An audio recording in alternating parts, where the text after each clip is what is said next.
North Korea's Kim opened to dialogue with South Korea, will only use nukes if threatened.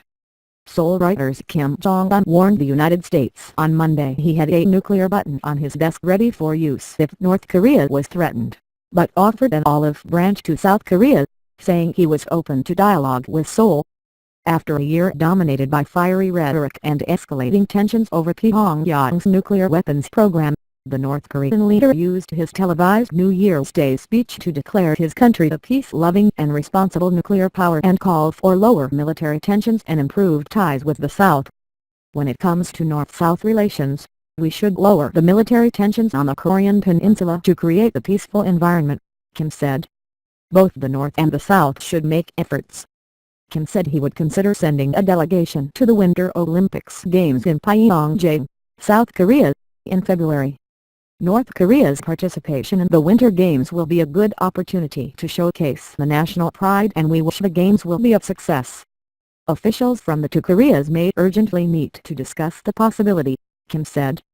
South Korea said it welcomed Kim's offer, but U.S.-based experts saw Kim's speech as a clear attempt to divide Seoul from its main ally, Washington, which has led an international campaign to pressure North Korea through sanctions to give up weapons programs aimed at developing nuclear missiles capable of hitting the United States.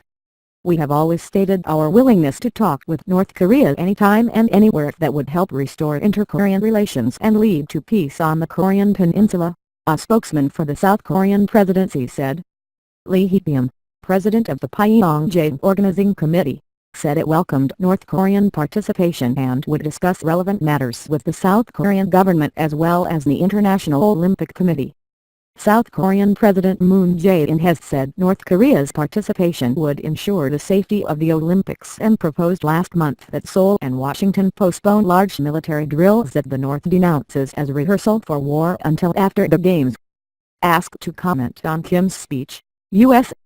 President Donald Trump said, "We'll see, as he walked into a New Year's Eve celebration at his Mar-a-Lago resort in Florida. The U.S.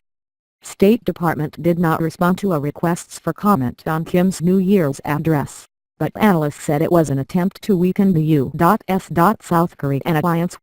This speech pokes at the fissure that has lain below the surface in U.S.-South Korean relations, and seems designed to drive a wedge there," said Douglas Paul, the former senior U.S. diplomat who heads the Asia program at Washington's Carnegie Endowment for International Peace.